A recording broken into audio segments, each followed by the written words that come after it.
ఒక పక్క రాష్ట్ర ప్రభుత్వం విస్తృత స్థాయిలో ప్రజలకి వెన్నుదన్నుగా నిలబడితే ఏమీ చేయడం లేదని చెప్పేసి ఒక అసత్యాలని, ఒక దుష్ప్రచారాన్ని భుజాన వేసుకొని ప్రజలను డైవర్ట్ చేసే ప్రయత్నం వైసీపీ చేస్తుంది. అంటే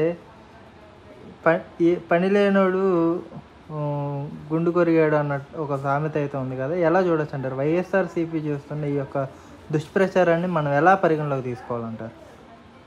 మాదిగాని గురునాథం, రాష్ట్ర తెలుగుదేశం పార్టీ నాయకుడు, జై తెలుగుదేశం.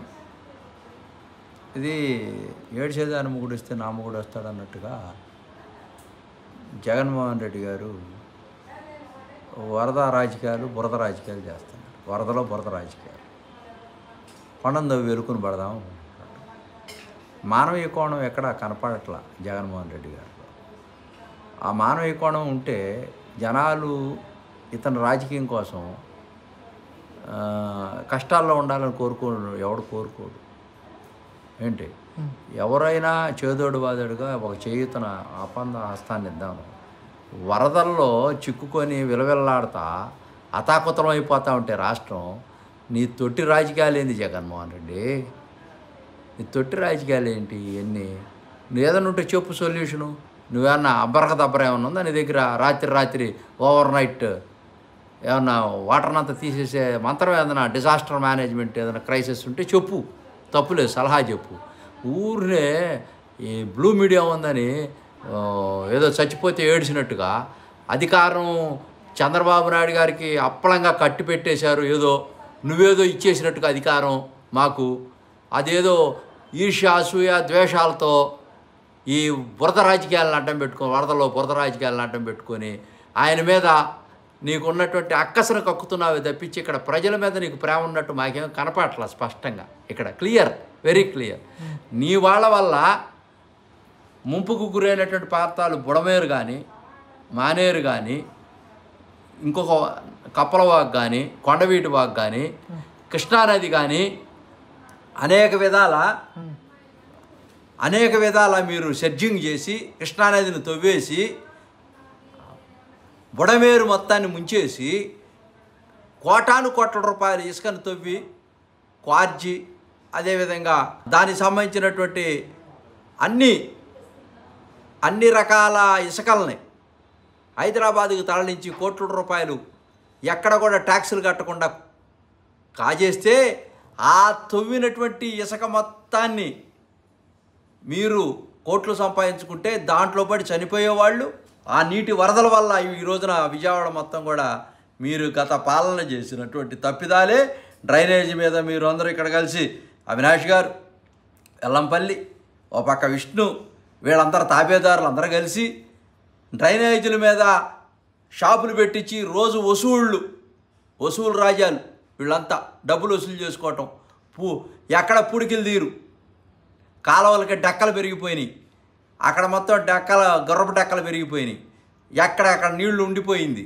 ఈ వ్యవస్థనంతా అస్తవ్యస్తం చేసి చిల్లర పైసలు దండుకుంటా ఇక్కడ ఎందుకు నెల్సన్ మండేలా మా కాలనీలో ఉంటే, అది ప్రశాంతంగా ఉంటే అవినాష్ గారు పునుగులు కొట్టు, బజ్జీలు కొట్టు, తోడు బళ్ళు, ఆ బళ్ళు, ఈ బళ్ళు అన్నీ ఆ డ్రైనేజ్ మీద పెట్టేశాడు.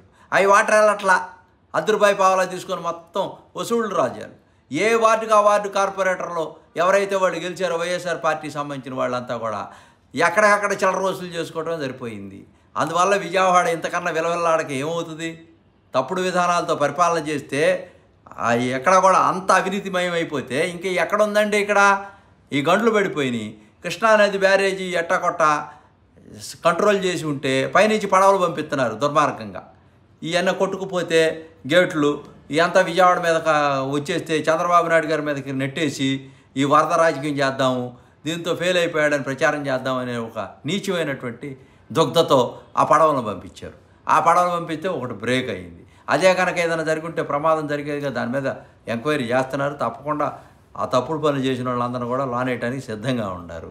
ఇక ఆయారాంగాళ్ళు, గయారాంగాళ్ళు వీళ్ళంతా కూడా చంద్రబాబు నాయుడు గారు చాలా నిష్పక్షపాతంగా, చాలా అద్భుతంగా రాత్రింబగళ్ళు 74 సంవత్సరాల ఈ వడివడిగా నడుస్తూ గాంధీ గారు స్వతంత్ర పోరాటంలో ఉద్యమాన్ని ఏ విధంగా ముందుకు తీసుకెళ్ళాడో నడుస్తా 80 ఏళ్ళప్పుడు కూడా ఈ భారతదేశాన్ని స్వతంత్రం తెచ్చాడో అట్లా ఒక విజనరీ G5 ఒక స్వర్ణయుగం తేవాలని ఈ రోజున జరిగితే అతని కుటుంబాన్ని మొత్తాన్ని వదిలేసి వచ్చి ఇంట్లో పడుకోకుండా కలెక్టరేట్ని స్థావరంగా చేసుకొని నేను ఇదంతా కంప్లీట్గా చివరి బాధితుడి దాకా సహాయం అందే విధంగా నేను చేస్తానని చెప్పి వాగ్దానం చేసి కుటుంబం మొత్తం కూడా రోడ్ల మీద తిరుగుతా ఎట్టో కట్ట రెస్క్యూ టీమ్స్ని పంపించి అన్నార్థులను ఆదుకుంటా ఉంటే మీ బురద రాజకీయాలు ఏంది జగన్? నువ్వు లండన్ వెళ్లకుండా ఎందుకు ఇంత నీచ రాజకీయాలకు పాల్పడుతున్నారంటే కేవలం ఏమీ జరగలేదనే ఒక భ్రమ కల్పించాలనుకుంటున్నారు. బాధితుల్లో కూడా కొంతమందిని ఎంపిక చేసుకొని వాళ్ళతో తిట్టించే, వాళ్ళతో మాట్లాడించం. ఎందుకని బ్లూ మీడియాతో చంద్రబాబు ఏం చేయలేదని ఒక అంతా షో పుటప్ చేశాడు, ఫోటోలకు పోజులు ఇవ్వడం తప్ప పబ్లిసిటీకి అత్యంత ఎక్కువ ప్రాధాన్యత ఇస్తున్నాడు తప్పితే ఇక్కడ ప్రజలను పట్టించుకునే దాఖలాలే లేవు అన్నట్టు కూడా. పబ్లిసిటీ కాదండి ఇక్కడ. చంద్రబాబు నాయుడు అట్లా బయటికి రాకపోతే ఇంతమంది రాష్ట్ర వ్యాప్తంగా పరిస్థితి జగన్మోహన్ రెడ్డి గారు ముఖ్యమంత్రిగా ఉంటే ఏమయ్యేది? అసలు ఏం జరిగేది కాదు. కరోనా అప్పుడు ఎట్లా చచ్చిపోయారు, మొత్తం చచ్చిపోయేవాళ్ళు, మొత్తం నాశనం అయిపోయేది వ్యవస్థ అంతా కూడా. మొత్తం అసలు ఎవరు ఉండేవాళ్ళు కాదు అక్కడ. జగన్మోహన్ రెడ్డి కనుక పరిపాలన జరిగి ఉంటే ఒక్క శవం కూడా మిగిలేదు కాదు, ఒక్క మనిషి కూడా మిగిలేవాడు కాదు. అంటే చంద్రబాబు నీళ్ళలో దిగాల్సినంత అవసరం ఏంటి, తిరగాల్సినంత అవసరం ఏంటి అన్నట్టుగా కూడా దిగాల ప్రతి మనిషి. అతను దిగాక అంత అవసరం ఏంటి? చంద్రబాబు నాయుడు గారే దిగుతున్నారన్నప్పుడు కింద ఉన్నటువంటి ఆఫీసర్ల స్థాయి, కింద స్థాయి జనం అందరూ కూడా ఒక స్వతంత్ర పోరాటంలో ఒక ఉద్యమంలో బయటకు వచ్చినట్టుగా వచ్చారు. గాంధీ గారు ఎందుకు నడిచాడు? గాంధీ గారు నడిస్తే కదా దేశమంతా ఒక ఉద్యమం వచ్చింది. ఉప్పు సత్యాగ్రహం వడివడిగా నడుచుకుంటూ వచ్చాడు. అట్లానే ఇప్పుడు చంద్రబాబు నాయుడు గారు అతను దైవాంశ సంభూతుడని చెప్పుకోవట్లేదు, అదేదో బ్రహ్మ పదార్థం అని చెప్పుకోవట్లా.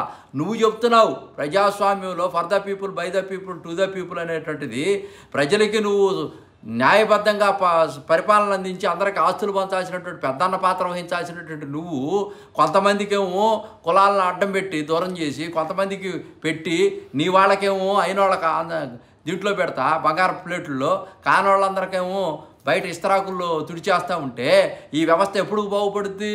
అట్లా కాదు. ఇక్కడ irrespective of caste and colour and creed and culture without party Chandrababu Naidu garu బ్రహ్మాండమైనటువంటి ఆపద్బాంధవులాగా ఆదుకుంటా, నీళ్ళల్లోకి వెళ్తా, చెల్లిస్తా, తను ప్రాణాలను సైతం అర్పించడం కోసం చంద్రుడికో నూలు పోగని ఈ రోజున వ్యవస్థ మొత్తాన్ని కూడా ఒక పెద్ద సైన్యాన్ని తీసుకొచ్చి ఈ వ్యవస్థలో ఎన్డీఏ పరిపాలనలో ఏ విధంగా చేయాలా అనేటువంటి దానికి ఒక రెఫరల్గా ఈ వరదలు వస్తే ఈ దేశంలో ఎట్లా చేస్తే అది చంద్రబాబు నాయుడు చూసే నేర్చుకోవాలని కూడా ఈ రోజున అతను చాలా తగ్గించుకొని చాలా హుందాగా నీకులాగా తాడేపల్లి ప్యాలెస్లో ఉండి గండిపేటలో కూర్చొని ఎవరిని కలవనీయకుండా, ఎమ్మెల్యేలు కూడా కలవనీయకుండా, సామాన్యుడు కూడా. ఈ రోజు నేను రోజు కలుస్తున్నా సీఎం గారిని, రోజు మాట్లాడుతున్నాం, రోజు లోకేష్ గారితో మాట్లాడుతున్నాం, సమస్యల మీద స్పందిస్తున్నాడు. ఒక సామాన్యుడు నేనే కాదు, సామాన్యులు కూడా వచ్చి అందరూ కలుస్తూ ఉన్నారు. ఇది కదా ముఖ్యమంత్రి అంటే, ఇది కదా ప్రభుత్వం అంటే. అంటే నువ్వు అసలు కలవలేదు, ఒక ఊపు తీసుకురాలేదు. నువ్వెక్కడో పెద్ద దైవాంశ సంబుధుడిలాగా బ్రహ్మ పదార్థంలాగా లోనుండవు. నువ్వు ఈ రోజున మాట్లాడతావు దెయ్యాలు వేదాలు వల్ల ఇచ్చినట్టుగా. తాజాగా ఒక జీవో బయటకు వచ్చింది. చంద్రబాబు నాయుడు అంటే జగన్మోహన్ రెడ్డి గారు ముఖ్యమంత్రి అయిన కొన్ని నెలల తర్వాత ఏదైతే బుడమేరు కెనాల్ ఆధునీకరణ పనులను రద్దు చేస్తూ జీవో తీసుకురావడం, అవి ఇప్పుడు సోషల్ మీడియాలో కూడా చక్కర్లు కొడుతున్నాయి కదా. ఆనాడు ఎందుకు అవన్నీ రివర్స్ టెండరింగ్ పేరుతో ఎందుకు రద్దు చేశాడు, తర్వాత దాన్ని ఎందుకు మళ్ళీ పట్టాలు ఎందుకు ఎక్కించలేకపోయారంటే మీరేం చెప్తారు? అక్కడ కాంట్రాక్టర్ల మధ్య ఒప్పందం కుదరలా, అవి డబ్బులు వస్తాయో రావు అని రద్దు చేశాడు. ఆయనకి డబ్బులు కావాలా, రివర్స్ టెండరింగ్ లేదు, ఏమీ లేదు. అంతా వాళ్ళకి రావాలని పెట్టుకుంటాడు, రివర్స్ టెండరింగ్ అంటాడు, ఎవరిని రానియకుండా చేస్తాడు, అది ఇచ్చేస్తారు, దాంట్లో సగం వాటా రావాలా, అది ఇచ్చేవాళ్ళు లేడేమో, దాన్ని అందుకని రద్దు చేశాడు. ముఖ్యమంత్రి చంద్రబాబు నాయుడు గారు మంత్రులు, ఎమ్మెల్యేలు, తర్వాత ఎంపీలు వీళ్ళందరూ కూడా ఎవరి స్థాయిలో వాళ్ళు ఎలివేషన్స్, పబ్లిసిటీకి ఎలివేషన్స్, సాంగ్స్ పెట్టుకొని సోషల్ మీడియాలో ప్రచారం తప్పితే గ్రౌండ్ రియాలిటీలో ఏమీ పని జరగడం లేదనేది ఒక సెక్షన్ ఆఫ్ ఒక మీడియా చెప్తున్న కథనం. అసలు ఆ బ్లూ మీడియాకి అది ఒక పాంప్లెట్ అండి, వైఎస్ఆర్ పార్టీది. దాన్ని ఎవడు చదవడు అసలు. వీళ్ళే ఉచితంగా వేస్తున్నారు, డోర్ డెలివరీ. దాన్ని ఎవడు చదువుతాడు అసలు? ఒకటే ఊదర, ఇంకో వేరే ఊదరే లేదు. రాజారెడ్డి గారు వంశపారపర్యం ఊదర. అసలు వాళ్ళు ఏదో పెద్ద దైవాంశమూతులు, రాజులు, మా తాతల నేతుల దగ్గర మా మూతులు వాసన చూడండి, మేము ఆ రాజారెడ్డి గారు ఎట్టా, రాజశేఖర రెడ్డి గారు ఎట్టా, మా ఫ్యామిలీ ఎట్టా, ఆ ఫ్యామిలీ ఎట్లా, జగన్ గారు అబ్బా ముద్దులు గిద్దులు గుద్దులు అన్నీ చెబుతా ఊరే సోది మాటలు మాట్లాడుతూ ఉంటారు. దీనివల్ల వనకుడు ప్రయోజనం లేదు, జనం ఎవరు నమ్మట్లేదు. సోషల్ మీడియా ఈ రోజున బ్రహ్మాండంగా యాక్ట్ చేస్తూ ఉంది. సోషల్ మీడియాలో వెళ్తే కదా మంత్రులు అందరూ, రామానాయుడు గారు ఒక పక్క, మా ఎంపీ శివరాజ్ చిన్ని గారు అసలు ఒక ఎంపీగా ఇక్కడ ఈ ప్రాంతంలో ఈ వరద బాధిత ప్రాంతం మొత్తం నాయకత్వం వహించి యువ నాయకుడు, లక్షణాలు కలిగినటువంటి వ్యక్తి చంద్రబాబు నాయుడు యొక్క సౌజన్యంతో బ్రహ్మాండమైనటువంటి అందరిని కోఆర్డినేషన్ చేసుకొని అన్ని శాఖల్ని శరవేగంగా అడుగులు ముందుకేస్తా మరి శరణార్థులను ఆదుకోవడం కోసం, వరద బాధితులను ఆదుకోవడం కోసం చాలా బ్రహ్మాండంగా చేస్తూ ఉంటే బురద రాజకీయం చేస్తారు ఇది జగన్మోహన్ రెడ్డి గారు. నేను అందుకనే కదా 56 వార్డులో నిన్ను అడ్డం పడి గందరగోళం చేసి యాగి చేస్తే పారిపోయి మీ బొత్స, నత్తి పకోడీలు, బొత్తి పకోడీలు, వల్లంపల్లి, కన్నబాబు అందరూ కూడా నేను ఉంది ఒక్కడనే అక్కడ తొడగొట్టి నిలబడ్డాను, బురద రాజకీయం చేయొద్దన్నాను.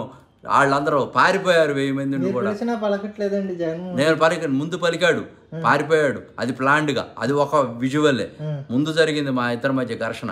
అది చూసి ఇక చూడకుండా పారిపోతున్నాడు. రెండోసారి నేను అటాక్ చేయకపోతే ఈ బొత్స వీళ్ళంతా ప్లాన్ చేసి తొందరగా ఇది సోషల్ మీడియాలో వస్తుందని వెళ్ళిపోయారు.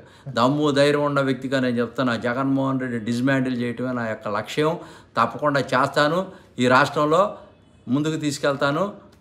తెలుగుదేశం పార్టీ తప్పకుండా ఈ యొక్క విజయవాడ ప్రాంతంలో జరిగినటువంటి వరద ప్రాంతాల్లో ఉన్నటువంటి అతాకుతలమైనటువంటి కేంద్రం కూడా సంపూర్ణంగా మద్దతు ఇచ్చింది. రేపు అన్ని టీములు వస్తూ ఉన్నాయి, కేంద్ర బృందాలు వస్తున్నాయి. ఎన్యూమరేషన్ చేస్తారు, ప్రతి ఇంటికి మంచిగా అన్ని అందుతాయి. రేపు రాబోయేటువంటి రోజుల్లో కేంద్ర ప్రభుత్వం కూడా వరద సహాయానికి నిధికి జాతీయ విపత్తు కింద కొన్ని కోట్ల రూపాయలు ఇవ్వబోతూ ఉంది. ఇవన్నీ తీసుకొని సక్రమంగా ఈ ఒక నెల రోజుల్లో మొత్తం పునర్నిర్మాణం చేసి పూర్వ వైభవం తీసుకొచ్చి విజయవాడలో బ్రహ్మాండంగా అందరూ కూడా కలబడి నిలబడి బుల్డోజ్ చేసే విధంగా ఆత్మస్థైర్యాన్ని తీసుకురావడం కోసం ఈ యొక్క వ్యవస్థ అంతా కూడా నడుస్తుందని సందర్భంగా మీ ద్వారా తెలియజేస్తా ఉన్నాను ప్రజలందరికీ కూడా.